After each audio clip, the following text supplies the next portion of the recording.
plaquetas, la pared vascular, ¿sí? Y otros actores que van a intervenir más que nada en la fluidez de la sangre, que es los actores de la fibrinolisis. Principalmente tenemos 3 pilares y 3 etapas, ¿sí? Esto es fundamental. Los 3 pilares van a ser las plaquetas, el endotelio y todos los factores de la coagulación. Y por el otro lado vamos a tener las 3 etapas, que es la hemostasia primaria, la hemostasia secundaria y por último la fibrinólisis. La Profe, hemostasia, perdón, ¿está pasando el perdón, power? sí, ¿no ven ustedes? No, no pasan los diapos. Voy a ver, espérenme que dejo de compartir y comparto de vuelta.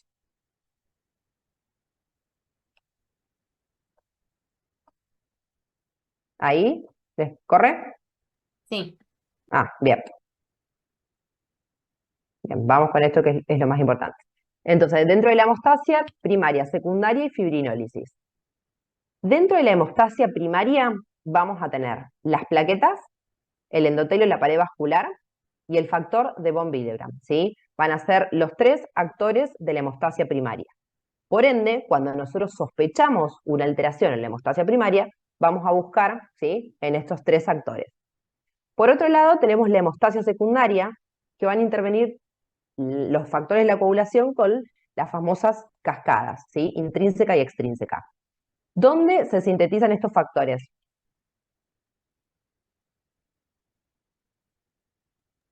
Puede ser que en ¿Iba? el hígado. En el hígado, exactamente, ¿sí? Entonces hay que tener en cuenta que cualquier afectación hepática nos va a afectar principalmente la hemostasia secundaria, ¿sí? Y después tenemos lo que es la fibrinólisis. Bueno, cuando ocurre una injuria eh, a nivel tisular, se van a activar, ¿sí? Hoy en día se sabe que se activa de manera simultánea la hemostasia primaria y la hemostasia secundaria, y dentro de la hemostasia secundaria las dos vías, ¿sí? Para tratar de estudiarlo y para poder uno arribar a los diagnósticos es que se divide en hemostasia primaria, vía intrínseca, vía extrínseca, pero ya se vio hoy en día que todo ocurre a la par, ¿sí? Esta lesión a nivel del tejido, donde se rompe un vaso sanguíneo, genera que existe una exposición del colágeno que normalmente está en el subendotelio y el factor de von Willebrand que también está en el subendotelio y en el endotelio, ¿sí? Esto va a activar la hemostasia primaria, con la adhesión y la agregación plaquetaria. Esto nos va a formar en una primera instancia un trombo fibrinoplaquetario, que es un trombo débil, pero que nos sirve para, en un primer momento, frenar ese sangrado. Pero es muy débil, ¿sí? Para yo ponerle firmeza a ese trombo, sí o sí, necesito de la segunda fase de la coagulación. En la segunda fase de la coagulación, dentro de las dos vías, la vía más importante de todas es la vía extrínseca, que es como la vía más fuerte, ¿sí?, que va a estar dominada por el factor tisular. Esto genera una activación completa de la vía extrínseca y una activación de la vía intrínseca que genera trombina, y esta trombina genera fibrina y me estabiliza este trombo plaquetario que yo ya formé. Entonces, dentro de lo que es los factores de la hemostasia primaria, el endotelio tiene un montón de funciones. Esto, bueno, lo deben haber visto en tercero, ¿sí? Pero una cosa es que el endotelio está en reposo y otra cosa es que está activado, si va a tener sustancias vasodilatadoras o vasoconstrictoras, anticoagulantes, procoagulantes, profibrinolíticas, antifibrinolíticas, que se van a ir liberando dependiendo de los distintos estímulos, ¿sí? Que acá lo tienen. Las plaquetas, ¿sí?, que estas ya las venimos estudiando, es muy importante que estén en correcto número, ¿sí?, y en correcto funcionamiento. ¿Qué quiere decir? Que tanto cualitativamente como cuantitativamente sean normales. El valor normal, ¿sí?, de las plaquetas oscila entre 150.000 a 400.000. Tiene una vida media de 8 a 10 días, ¿sí?, y se ven así, ¿sí?, que esto lo vimos en el frotis de sangre periférica. Todos estos puntitos que yo veo, ¿sí?, son plaquetas, y esto es con la microscopía electrónica. Muchas veces yo lo que puedo tener son trombocitopenias, que es cuando me baja la cantidad de plaquetas, o puedo tener trombocitopatías, que es cuando se me altera la estructura o los gránulos que se encuentran normalmente en el interior. Entonces, cuando nosotros tenemos una activación de la hemostasia primaria, lo primero que vamos a tener es la adhesión plaquetaria. La adhesión plaquetaria es el primer paso que lo que hace es unir a las plaquetas que están circulando hacia el subendotelio. Se los muestro acá con una fotito, con un esquema. Se rompe entonces una pared de un vaso, de un tejido, y se me expone las fibras de colágeno y el factor de von Willebrand, ¿sí? Esto llama a las plaquetas, ¿sí? Que son estos círculos naranjas, y se me va a producir la primera fase o el primer paso, que es la adhesión plaquetaria. Esta plaqueta se me une a través de un bracito al factor de von Willebrand. El bracito este que une la plaqueta con el factor de von Willebrand es la glicoproteína 1B. ¿Por qué es importante todos estos pasos? Porque muchas veces tenemos alteraciones de la coagulación que, por ejemplo, me altera esta proteína, me altera la cantidad de factor de von Willebrand que tengo, ¿sí? La segunda fase es la agregación plaquetaria, o sea, la unión de plaqueta con plaqueta, ¿sí? Plaqueta con plaqueta. Para eso, mis bracitos, en este caso, ¿sí? Van a ser las glicoproteínas 2B3A. Y a su vez, el pegamento que me une plaqueta con plaqueta es el fibrinógeno. Fíjense lo grande que es el fibrinógeno y que todavía las plaquetas están muy separadas unas de otras. Por eso se dice que el trombo de la hemostasia primaria es un trombo fibrino plaquetario y es un trombo más bien laxo, o sea, no me va a durar mucho, ¿sí? Fibrino plaquetario porque está el fibrinógeno y están las plaquetas, ¿sí? Pero este básicamente es el primer paso, la adhesión y la agregación plaquetaria. Una vez que a mí se me produce todo esto, las plaquetas como que van alterando su forma, ¿sí? Empiezan a salir pseudópodos, empiezan a cambiar de forma, empiezan a tener una forma más redondeada y no tan discoide, ¿sí? Y esto me permite formar ese trombo. Pero vuelvo a repetir, es un trombo que es muy débil. Vení, mi amor, porque está cruzando, papá. Hay alguien que tiene el micrófono, chicos. Bueno, ahí lo que se produce en una tercera etapa es la secreción plaquetaria, o sea, se empiezan a liberar los distintos gránulos alfa y los gránulos densos, ¿sí? Los más importantes para la segunda etapa, que es la hemostasia secundaria, son estos, los gránulos densos, ¿sí? Que fíjense que tienen ATP, ADP y calcio, ¿sí? Que lo vamos a repetir un montón porque el calcio es fundamental para las reacciones enzimáticas que van a suceder después, ¿sí? Entonces, a mí lo que me puede pasar es que yo tenga una cantidad de plaquetas normal, pero que me estén fallando, ¿sí? O los gránulos alfa, o los gránulos densos, o esta glicoproteína, o esta glicoproteína, o el factor de von Willebrand. Entonces, cualquier afectación de todo esto me va a alterar la hemostasia primaria. Después pasamos a la hemostasia secundaria, ¿sí? Que es para hacer más firme el coágulo que yo ya formé con la hemostasia primaria. Van a intervenir los distintos factores de la coagulación que, como dijimos, son proteínas, ¿sí? Que son proenzimas sintetizadas por el hígado. Estas proteínas van a circular de manera inactiva, ¿sí? En el plasma. Fíjense que tenemos estas proteínas, algunas son lo que se llaman vitamina K dependientes, que van a ser la 2, la 7, 9 y 10. Estas intervienen, ¿sí? En las cascadas de la coagulación y después vamos a tener la proteína C y la proteína S, que son anticoagulantes. La vitamina K lo que hace es prender estos factores. No es que altera su producción, porque el que se encarga de producirlos o no es el hígado, sino que me altera su activación. Esto solamente se los muestro, ¿sí? Para que vean la vida media. Fíjense que uno de los que lo que vida media más corta tiene es el factor 7, ¿sí? Esto es importante porque cuando nosotros hagamos los controles de la coagulación, el primero que se me va a ver afectado es este, ¿sí? Y es el más buchón, a la hora de, por ejemplo, controlar un paciente anticoagulado. Entonces, este es el que más me va a servir. Entonces, todas estas reacciones de la hemostasia secundaria, ¿sí?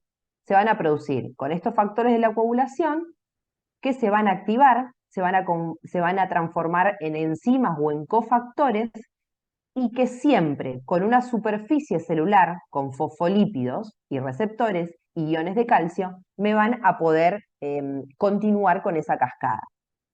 ¿Quién le va a suministrar esto? Las plaquetas. O sea, todas las activaciones que van a suceder y la cascada de la coagulación de los distintos factores van a ocurrir en una superficie. Y esta superficie no son más que las plaquetas, ¿sí? La membrana plasmática de las plaquetas, ¿sí? Con sus fosfolípidos. Y los iones de calcio es lo que les repetí hace un ratito, ¿sí? Que están presentes en los gránulos plaquetarios. O sea que para yo tener una hemostasia secundaria que funcione bien, tengo que tener, ¿sí? Plaquetas, sí o sí, y tengo que tener iones de calcio en los gránulos de esas plaquetas. Entonces ahí la hemostasia primaria y la hemostasia secundaria se empiezan a interrelacionar. Todo, obviamente, con el objetivo de formar trombina, que me va a transformar ese fibrinógeno que me está uniendo plaqueta con plaqueta de manera débil a fibrina, que es mucho más estable, ¿sí? O sea que este es el objetivo, ¿sí? De la hemostasia secundaria. Bueno, esta es la famosa cascada de la coagulación, ¿sí? Vamos a tener lo que es la vía intrínseca, la vía extrínseca y la vía final común. Como les dije anteriormente, la vía extrínseca es la más importante de todas. Es cuando se exponen las superficies celulares, ¿sí? A la circulación y se me libera el factor tisular. Lo que interviene en esta vía extrínseca, además del factor tisular, es el factor 7, ¿sí?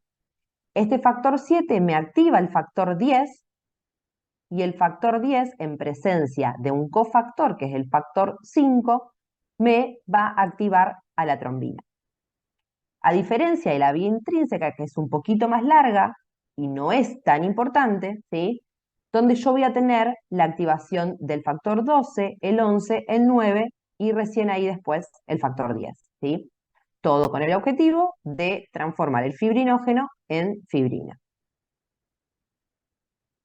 Esto es lo que le decía del modelo celular. Hoy en día se sabe que todo esto está interrelacionado, ¿sí?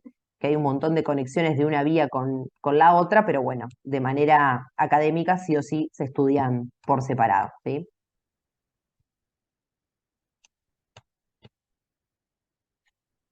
Todo esto es para formar un coágulo. ¿Cuál es el problema? Que esto genera como una activación y una ola expansiva, ¿sí? Que hay que sí o sí ponerle un freno porque si no nos vamos a ir de mambo para el otro lado. Para eso están todos los mecanismos reguladores, ¿sí? Los anticoagulantes naturales y la fibrinólisis. Dentro de lo que son los anticoagulantes naturales, los más importantes es la proteína C y la proteína S, ¿sí? Y la antitrombina. Y después vamos a tener lo que es la fibrinólisis, que lo que hace es destruir la fibrina que se formó. Entonces, por un lado, vamos a tener esto, ¿sí? Que estos mecanismos reguladores lo vamos a volver a ver, ¿sí? Porque acá están las trombofilias, ¿sí? Las trombofilias hereditarias. Cuando yo tengo, por ejemplo, un problema en la antitrombina, ¿sí? Porque tengo poca cantidad, no voy a tener ese freno en la cascada de la coagulación. Entonces, voy a ser más propenso a formar coágulos. Lo mismo que si yo tengo una proteína C o una proteína S deficiente, ¿sí? Voy a tener una trombofilia, ¿sí? Que tampoco me va a poder frenar y me va a generar una alteración en ese mecanismo regulatorio. Lo mismo ocurre en la fibrinólisis, ¿sí? El objetivo de la fibrinólisis es producir los productos de degradación de la fibrina, o sea, romper esa fibrina que se formó. Para eso vamos a tener el plasminógeno, que también va a estar sintetizado por el hígado, ¿sí? Y con distintos factores reguladores, inhibidores y estimulantes, me van a generar plasmina. La plasmina lo que va a hacer es me va a romper esta fibrina y me va a producir los productos de degradación de la fibrina. Que yo esto lo puedo medir. con el famoso dímero D, ¿sí? Los productos de degradación de la fibrina van a estar presentes siempre que haya coágulo. ¿Qué quiere decir? Porque para que estén los productos de degradación, tiene que haber sí o sí fibrina, y para que haya fibrina, tengo que tener una hemostasia primaria y una hemostasia secundaria activada, ¿sí? O sea que si yo no produzco fibrina, no tengo los productos de degradación del fibrinógeno, por ende, el dímero D, el famoso dímero D. ¿Alguna duda hasta ahí del repasito? Si no, ya seguimos con las pruebas. ¿Cómo era lo del dímero D, profe? ¿Qué te indicaba el número D ahí? El dímero D, después lo vamos a repasar cuando veamos la parte de enfermedad tromboembólica, tiene un alto valor predictivo, ¿sí?, de que ocurrió un coágulo. Por ejemplo, un tromboembolismo de pulmón, una trombosis venosa profunda. O sea, me habla que la coagulación está activada.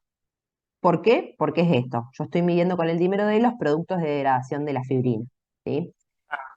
Para que yo tenga la degradación, primero tengo que tener el coágulo, ¿sí? Entonces, por eso quiere decir que se formó un coágulo, en el pulmón, en la pierna, donde sea, ¿sí? Pero para que yo tenga el dímero D, tengo que sí o sí haber tenido una activación de la coagulación. Por eso me sirve.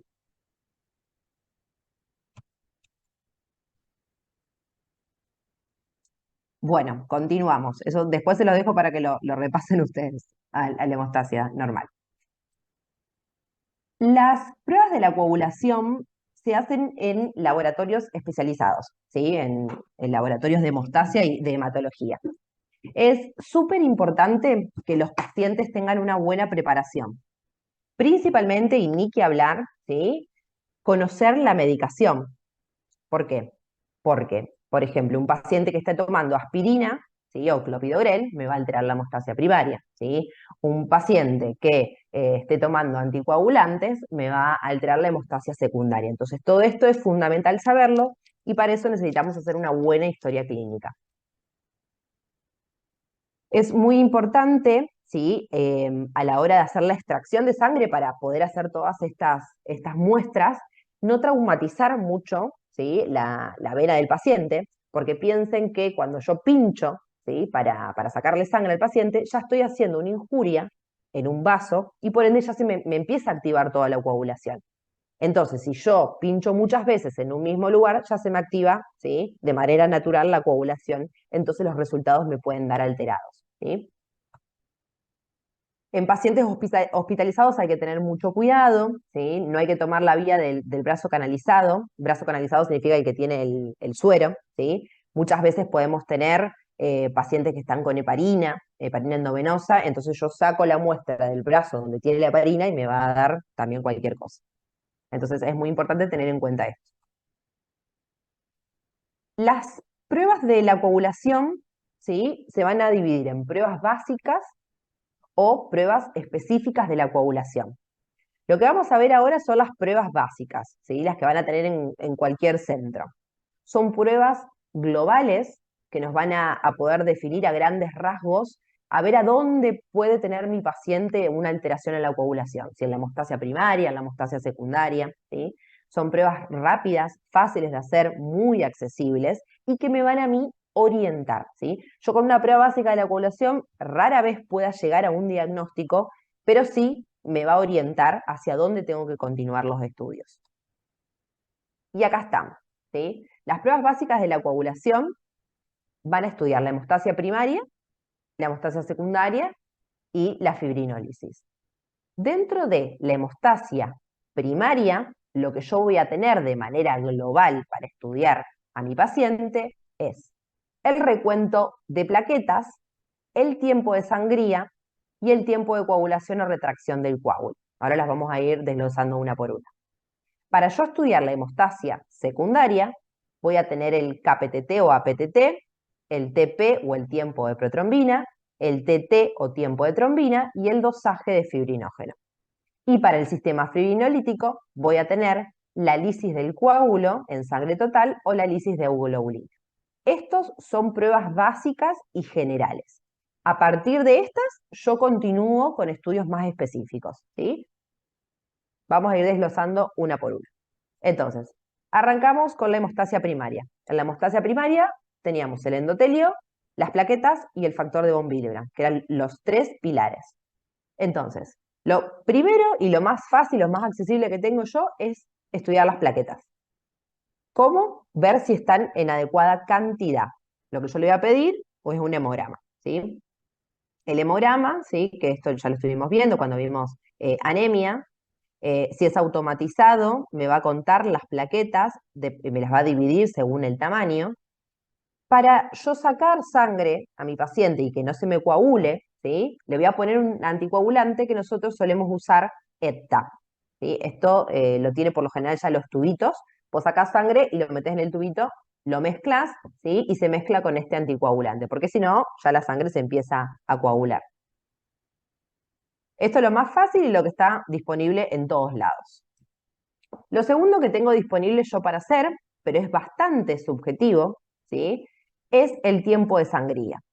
En el tiempo de sangría, yo lo que voy a hacer, ¿sí? Es pinchar al paciente con una lancetita, a ver si tengo foto, no, con una lancetita, ¿sí? Que es tipo el Accu-Chek, ¿vieron? De los diabéticos. Pincho y cuento cuánto tiempo sangra. Ahí lo que yo voy a ver es de manera muy general la hemostasia primaria, ¿sí? Si yo veo que mi paciente sangra, por ejemplo, por más de 5 minutos, después vamos a ver los valores normales, por más de 5 minutos, yo digo, una alteración en la hemostasia primaria, ¿sí? Puede ser que lo tenga, ¿sí? Hay 2 lugares donde yo lo puedo hacer, el de Duke, que es acá en el lóbulo de la oreja, y el de Ivy, ¿sí? Que es esta fotito del antebrazo, ¿sí? Donde yo pongo un manguito y después pincho. Es muy subjetiva porque depende mucho del operador, ¿sí? Si bien uno tiene estas lancetitas, depende con cuánta presión lo haces, y eso obviamente me va a variar en la cantidad de tiempo de sangrado, ¿sí? Entonces es muy, muy general el tiempo de sangría. Cuando yo tengo un tiempo de sangría prolongado, pienso en alteración de la hemostasia primaria, ¿sí? Podemos tener trombocitopenias o alteración en la función de las plaquetas, o sea, cuantitativamente o cualitativamente. Podemos tener la enfermedad de von Willebrand, ¿sí? Acuérdense que el factor de von Willebrand era el tercer factor que intervenía en la hemostasia primaria. O puedo tener drogas que me afectan la hemostasia primaria, como es la aspirina o el clopidogrel, por ejemplo. El tiempo de coagulación, ¿sí? Es el tercer estudio que podemos hacer de manera global para ver la hemostasia primaria, y es muy rudimentario. Lo único que hago es sacarle sangre al paciente, lo pongo en un tubito, lo llevo a 37 grados, que es la temperatura normal, ¿sí? del organismo, y veo el tiempo que demora en coagular. También súper rudimentario, y si lo tengo alterado, son las mismas causas que cuando tengo el tiempo de sangría prolongado.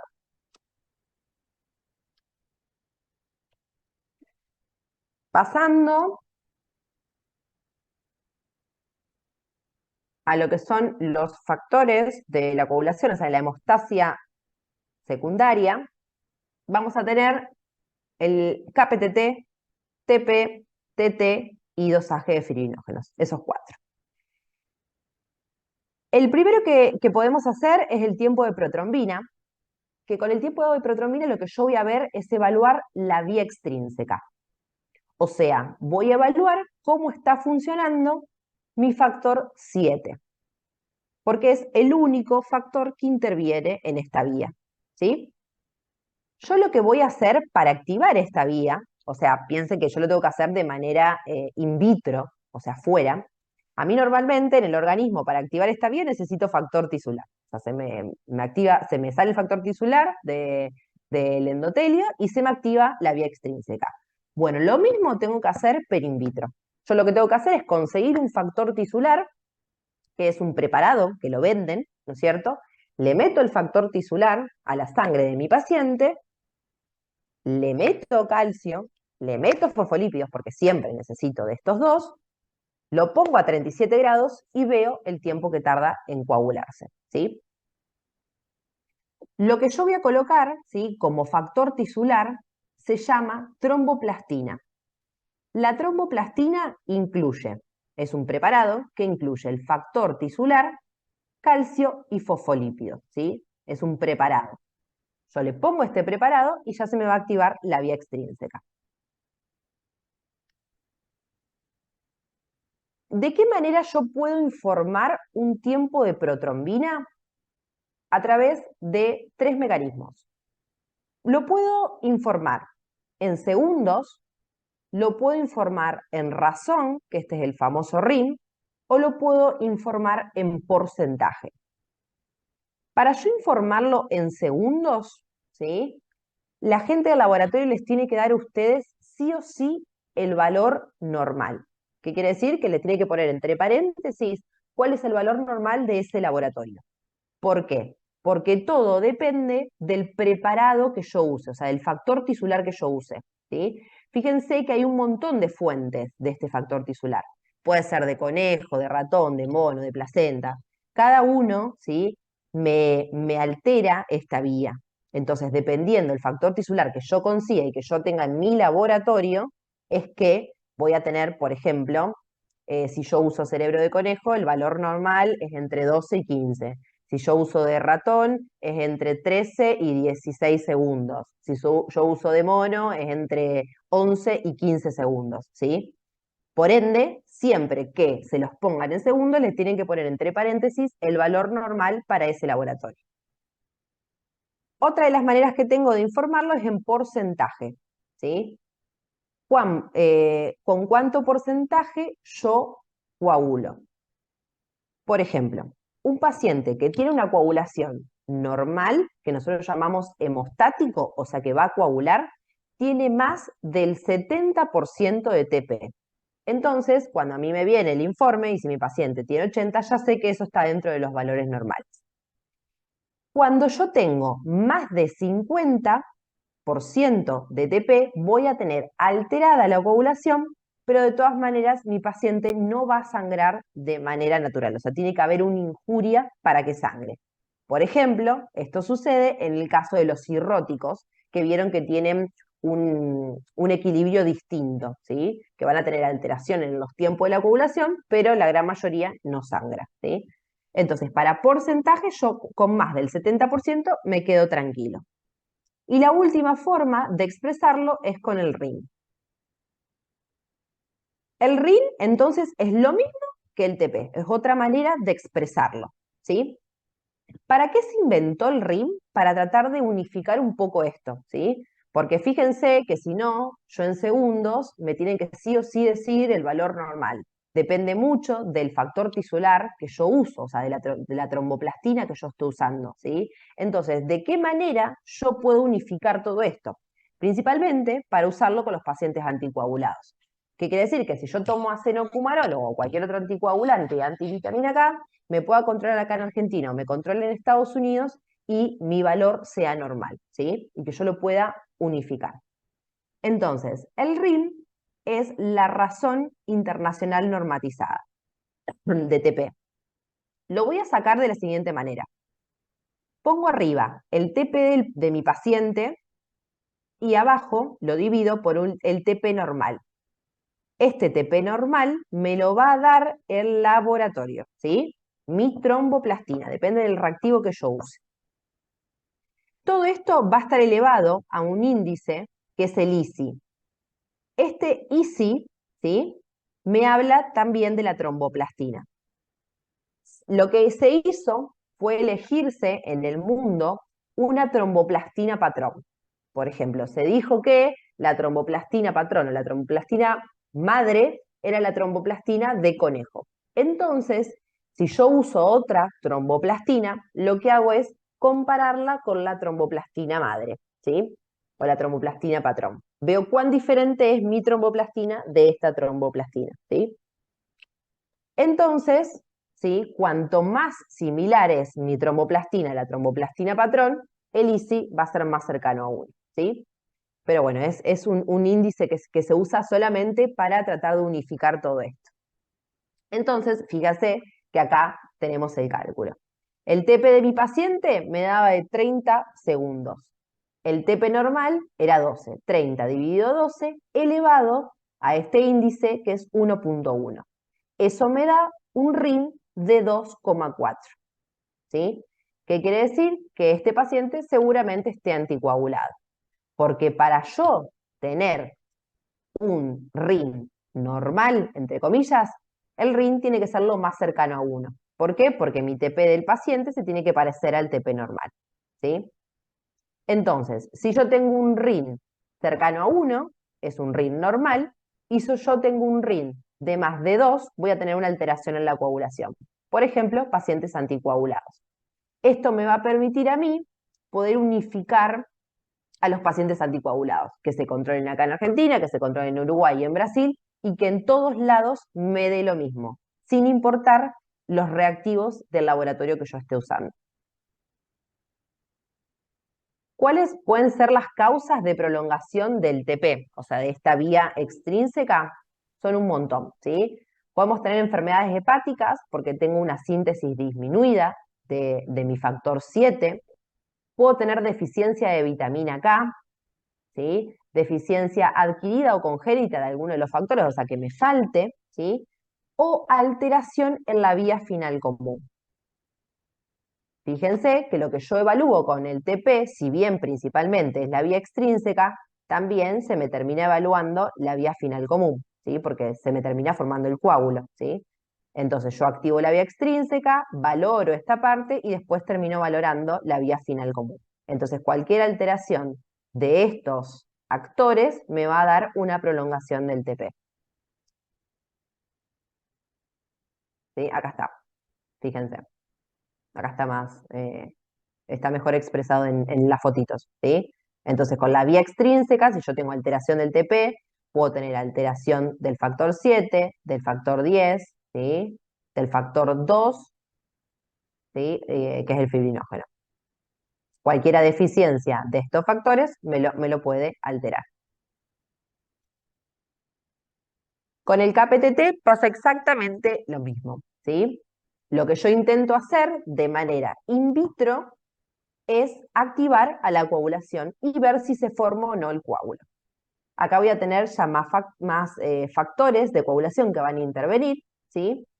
Y lo que yo voy a hacer para activar esta vía intrínseca, ¿sí? En este caso no es factor tisular, ¿sí?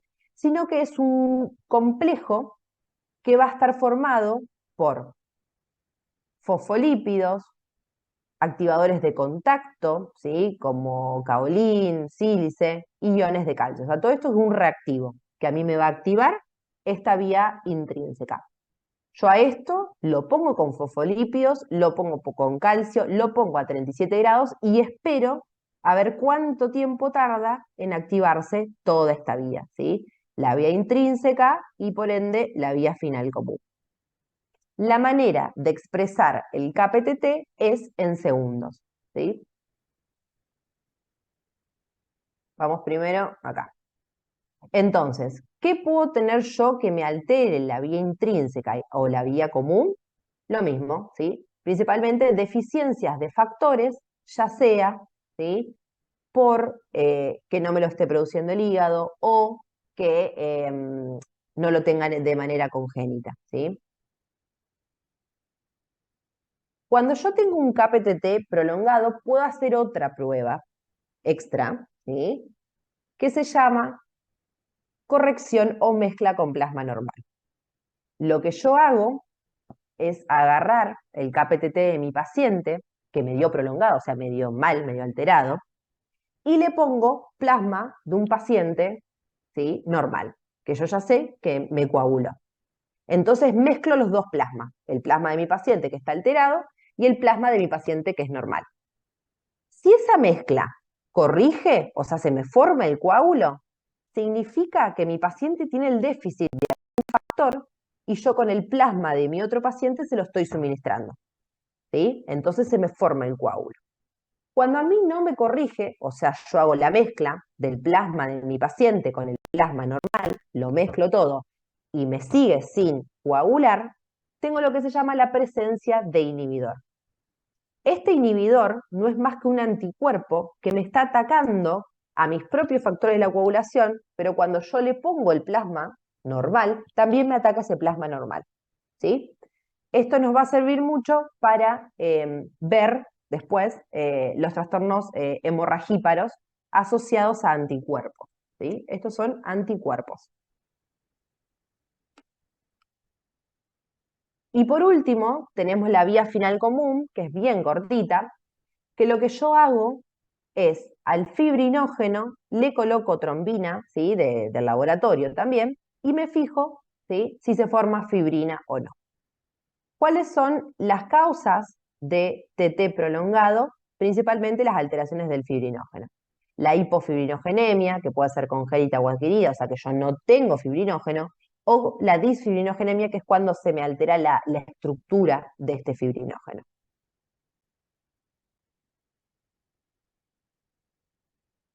Bueno, hasta acá vamos a llegar por hoy. ¿Alguna duda? Sé que es un montón, pero bueno, es repasar ¿El RIN cosas hay que previas. calcularlo nosotros o te lo da el laboratorio? Te lo da el laboratorio, te lo suele dar el laboratorio, sí, sí. Profe, entonces, o sea, dentro de la hemostasis secundaria, el tiempo de protrombina te evalúa siempre la vía extrínseca y el KPTT la vía intrínseca. O sea, ahí Intrínseca, tenés como ya las dos, o sea, ya claro, analizar las dos vías vas analizando las dos vías. con los distintos factores que se pueden estar viendo alterados en cada una. Exactamente. Después, estas son las pruebas globales. Después, por ejemplo, si a vos el KPTT te ha prolongado o el TP te ha prolongado, vas a hacer pruebas como más específicas. Lo mismo, no sé, si te da el tiempo de sangría prolongado, o sea, si la hemostasia primaria tenés un problema y tus plaquetas son normales, bueno, ahí después te vas profundizando. O sea, lo que te sirven estas pruebas, que son pruebas globales, es para orientar tu segundo escalón, ¿sí? De estudios que vas a pedir. Pero de manera global, sí, lo estudiamos de esta manera. Genial.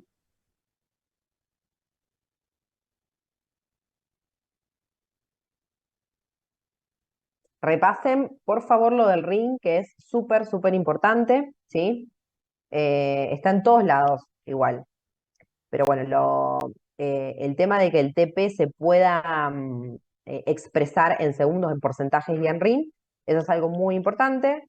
Y lo del RIM nos va a servir un montón a la hora de ver pacientes anticoagulados, ¿sí? Que es uno de los temas que vamos a ver después, ¿sí? Así que lo ideal sería que repasen esto para el martes que viene, ¿sí? Que vamos a arrancar a ver algunos casitos de síndrome hemorragíparo.